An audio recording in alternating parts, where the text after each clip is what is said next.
Welcome to our channel my Telugu talks.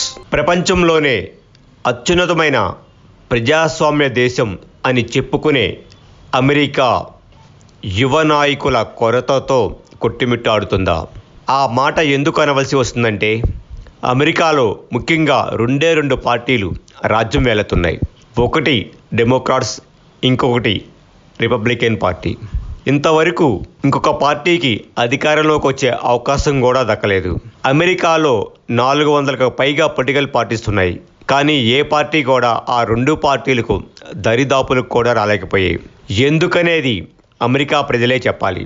ఆ విషయాన్ని వదిలేస్తే ఉన్న రెండు పార్టీలకు కూడా ప్రస్తుతం ఎలక్షన్లో నిలబడిన క్యాండిడేట్స్ ఇద్దరూ కూడా ఓల్డ్ ఏజ్లో ఉన్నవారే.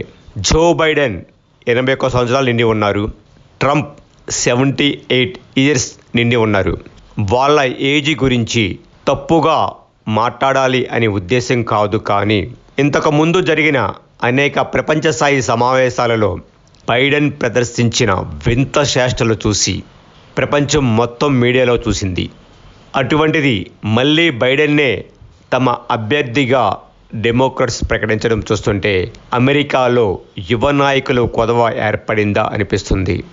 ఎందుకంటే అమెరికాలో ఏ నాయకుడు కూడా 2 టైమ్స్ కన్నా కంటిన్యూగా ప్రెసిడెంట్గా ఉండటానికి అవకాశం లేదు.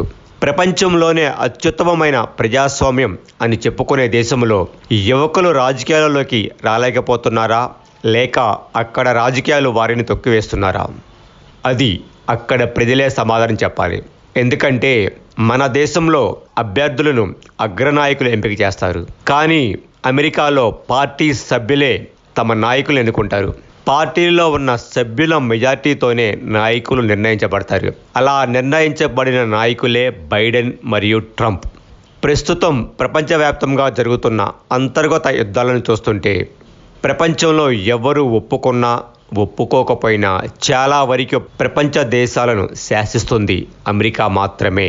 అటువంటి అమెరికా దేశానికి యువ నాయకులే కరువైపోయారా, లేదా అక్కడ కూడా ప్రజాస్వామ్యం చచ్చుబడిపోయిందా, లేక కార్పొరేట్ సెక్టర్స్ మరియు మిలిటరీ అధికారులే రాజకీయాలను శాసిస్తున్నారా అనిపిస్తుంది.